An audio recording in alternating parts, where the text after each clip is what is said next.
이게 궁금하시죠? 아, 이거 나만 어려웠어? 여러분의 실력도 충분히 바뀔 수 있습니다. 여러분, 결론은 일단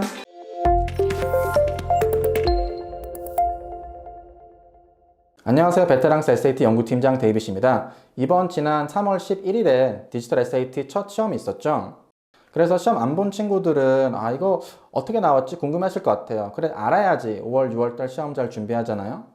그 시험 봤던 친구들도 좀 그런 생각이 들 것 같아요. 이거 다른 친구들 어땠을까? 나만 어려웠던 건가? 궁금해할 수도 있고요.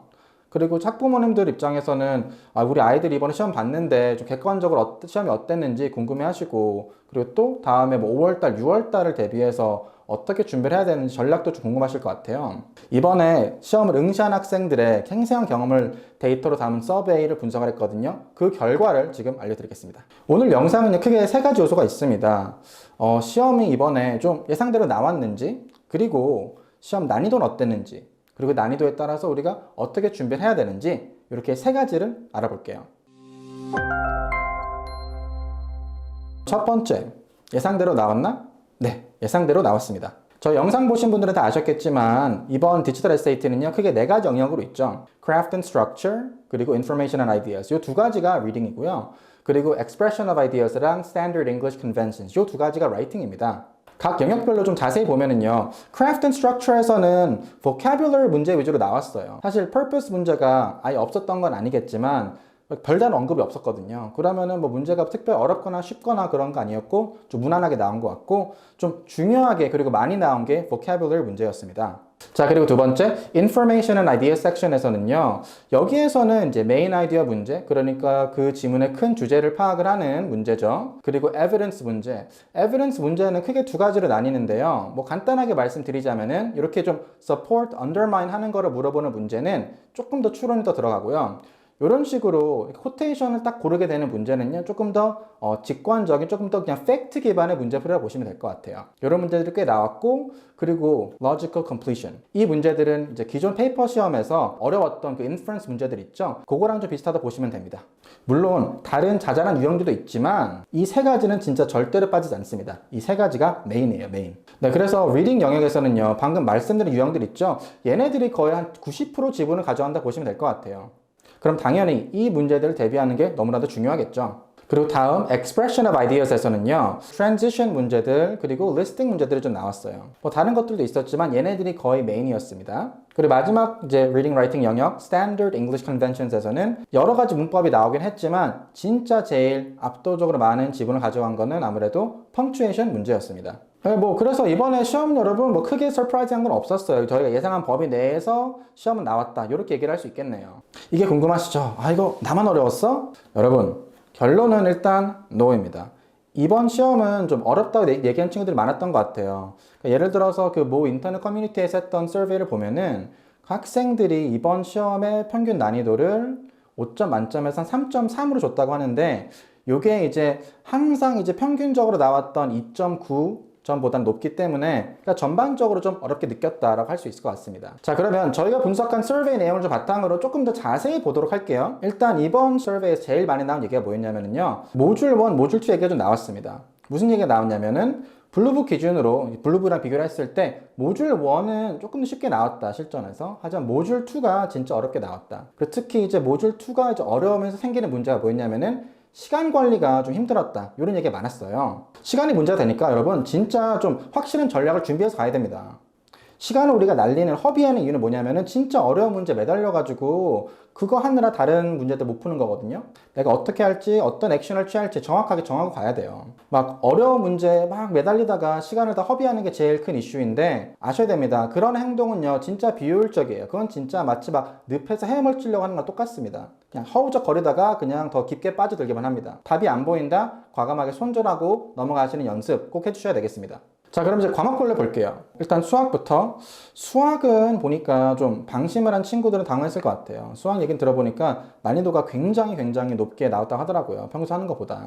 물론 그러면은 평소 수학 굉장히 잘하는 친구들은 큰 이슈가 없을 수도 있지만 딱 이제 그런 친구들 있죠. 내가 딱 그 750점, 800점 맞기 위한 어떤 최소한 실력 딱 지금 막 가꾼 친구들 있죠. 그런 친구들은 난이도 훅 갑자기 올라가 버리면은 어려질 수밖에 없어요. 그래서 다음 시험을 대비해서 아무래도 난이도의 어떤 그 불안한 점이 있으니까 기초적인 부분, 그런 펀더멘털을 더 강화하는 게 좋을 것 같습니다. 자, 그럼 이제 라이팅 얘기를 좀 해볼게요. 라이팅은 문법 공부를 열심히 하지 않았다? 그럼 당연히 어려웠겠죠. 하지만 그걸 충실히 했으면은 좀 무난했다, 그런 얘기가 많았던 것 같아요. 그러니까 신규 유형인 리스팅도 그렇게 어렵지 않게 나왔었고, 그래서 전반적으로 괜찮다는 얘기가 많았지만 항상 기억해야 되는 거는 라이팅 문제들은 실수를 유발하는 문제들이 많기 때문에 사실 좀 체감 난이도랑 결과가 다른 경우들이 좀 있거든요. 그래도 그렇다 한들 라이팅은 비교적 정직한 과목이죠. 그러니까 우리가 뭐 밥을 많이 먹으면 살이 찌잖아요. 그럼 비슷하게 라이팅도 문법 공부 열심히 하면은 점수는 저절로 오르게 돼 있어요. 여러분, 문법 공부는요 진짜 꾸준히 그리고 꼼꼼하게 해주셔야 됩니다. 이게 어느 정도까지 다르냐면요, 여러분이 딱 문제 봤을 때 바로 이거는 이런 유형이구나 파악이 돼야 돼요. 그 정도는 돼야지 내가 좀 문법 공부 좀 했다라고 할 수 있습니다. 아시겠나요? 마지막으로 리딩 보겠습니다. 다른 과목들은요 막 모듈 1, 2에 대한 얘기가 많이 없었어요. 물론 이제 수학이 어려웠으니까 모듈 2도 어려웠다 그런 얘기는 있었지만 리딩에서는 그 얘기가 진짜 많이 나오더라고요. 일단 항상 그렇듯 literature 문제에 대해서 진짜 좀 어려웠다고 그런 어려움을 많이 호소하더라고요. 어떻게 해야 되겠습니까? 당연히 해석 능력을 키워야죠. 하지만 무작정 막 읽기만 하겠다 그런 것보다는요, 이 영상을 보시고 내가 어떤 식으로 독해를 연습해야 되는지 확인해 보세요. 자, 여러분, 뭘 읽어야 될지 모르겠으면은요, 이 책 추천드립니다. Count of Monte Cristo by Alexander Dumas. 쌤이 학생 시절에 이 책을 다 정독하고 100% 이해를 하다 보니까 리딩 점수가 만점 나왔어요. 물론 이제 여러분 작은 문제가 있습니다. 이 책은요 1276페이지예요. 너무 길죠? 그래서 요거는 좀 무리가 있을 수 있고요, 하시면 너무 좋겠지만 조금 더 현실적인 대안은 뭐가 있냐면요, 그 셰익스피어이 그런 긴 플레이만 쓴 게 아니라 짧은 소넷도 많이 썼어요. 그래서 인터넷 검색해 보시면은 Shakespearean Sonnets 한 150개 정도가 되는데 얘네들을 읽는 거 진짜 추천드립니다. 얘네들이 난이도 면에서 길이 면에서 약간 내용 면에서 굉장히 연습하기 좋고, 이거를 잘 읽으면은 어떤 노벨이든 어떤 포엠이든 조금 더 잘 읽을 수 있게 될 거예요. 그리고 제일 좋은 이유가 하나가 뭐가 있냐면 이 소넷들은 진짜 너무 유명해서 많은 사람들이 이미 읽고 해석을 해놨어요. 그래서 내가 읽어본 다음에 내가 제대로 이해한 게 맞나? 넘겨짚는 게 아니라 확실히 확인할 수 있는 거죠.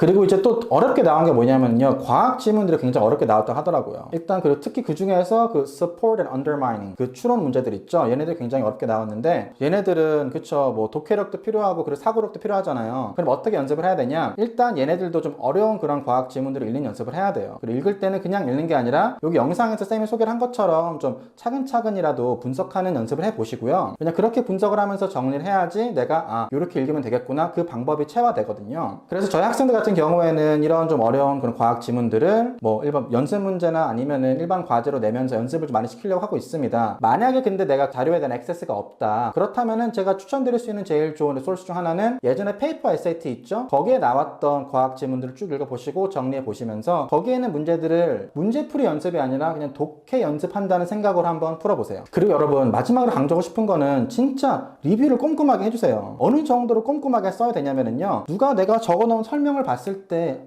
그래서 이게 답이구나, 그래서 이게 안 되는구나, 바로 100% 이해를 할 수 있어야 되는 거죠. 굉장히 자세한 설명이 필요한 거예요. 그리고 내가 그 자세한 설명하지 못한다? 그러면은 아직 내가 100% 이해를 하지 못했다 인정하셔야 됩니다. 자, 그리고 단어 문제, vocabulary 문제 좀 얘기를 해볼게요. 일단 얘네들은 예상대로 나왔습니다. 난이도 단어들 굉장히 예상한 대로 나왔고요, 너무 높지 않았고, 그런데 내가 이 문제들이 좀 어려웠다. 크게 두 가지겠죠. 첫 번째로는 내가 문장의 구조, 그런 흐름을 잘 파악을 못하는 거죠. 아니면 두 번째, 그냥 단어를 모르는 거예요. 그래도 그 중에 이제 1번은요 단기간 연습을 통해서 어느 정도 개선이 될 수는 있습니다. 조금 더 신경을 써가지고 내가 문제를 볼 때 transition word 파악하고요, 뭐 부정문 같은 거 그런 거 있으면 파악을 하고, 그 단어들 간의 관계 그런 거를 잘 신경을 써가지고 문제를 풀겠다라는 마인드 접근하면은 좀 괜찮아지긴 해요. 근데 2번 단어를 몰라서 그러는 거면은요, 여러분 단어 공부하세요. 단어 공부를 다들 하겠지만 기준이 뭐가 돼야 되는지 아셔야 됩니다. 내가 단어 공부를 했잖아요. 공부한 건 좋아요. 근데 내가 다음 주에 단어를 기억 못한다? 여러분 그럼 단어 공부 안 한 거랑 똑같은 거예요. 그래서 항상 단어 공부를 하실 때는 했다, 행위의 기록만 하지 마시고 내가 지난번에